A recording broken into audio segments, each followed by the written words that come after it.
Em regra, o sequestro de bens hoje, determinado pela legislação de crime organizado, legislação de lavagem de dinheiro, ele serve para tentar estancar a força desses grupos que estão sendo investigados.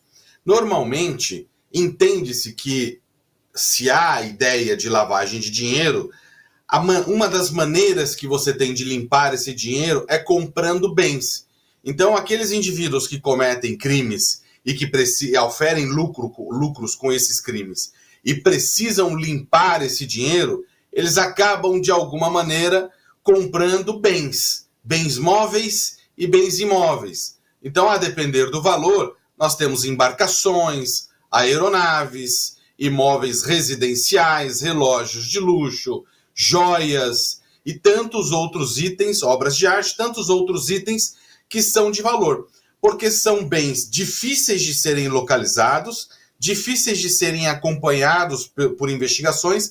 Há formas mais difíceis de você localizar esses bens ou indicar que esses bens eventualmente sejam produtos de crime. Então, em regra, o que o Poder Judiciário faz? Sequestra esses bens para assegurar que esses bens, de alguma maneira, vão ser entregues ao poder público, caso se comprove que efetivamente o crime aconteceu, ou esses bens a posteriori, se for encontrado prova suficiente de que não houve o crime ou que aquelas pessoas não estejam envolvidas com o crime em si, vai ser devolvido.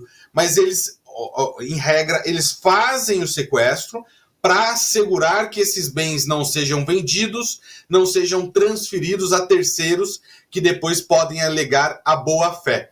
A ideia é basicamente essa, é sequestrar para garantir que aquele bem não saia do patrimônio daqueles indivíduos, inclusive da própria doutora Deolane, até que a investigação e o processo criminal se encerrem. Se houver a condenação, esses bens passam para o poder público que dará destinação.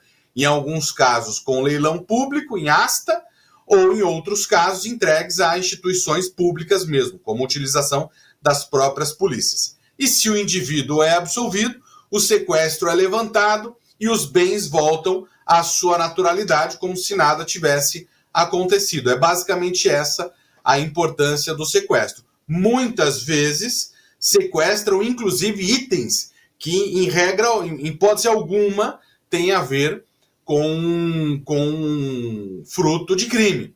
Mas isso também pode ser levantado pela própria defesa e a defesa aponta que este ou aquele bem não tem nem como ser cogitado ser fruto de crime. Uma casa, por exemplo, que veio de herança, ou um carro que já havia sido comprado muito antes da investigação, são produtos, por exemplo, que você tem como demonstrar que não faz parte nem do escopo da investigação. Mas o sequestro de bens, que hoje é liberado pela própria legislação brasileira, ele tem basicamente essa finalidade. Wellington, inclusive, antes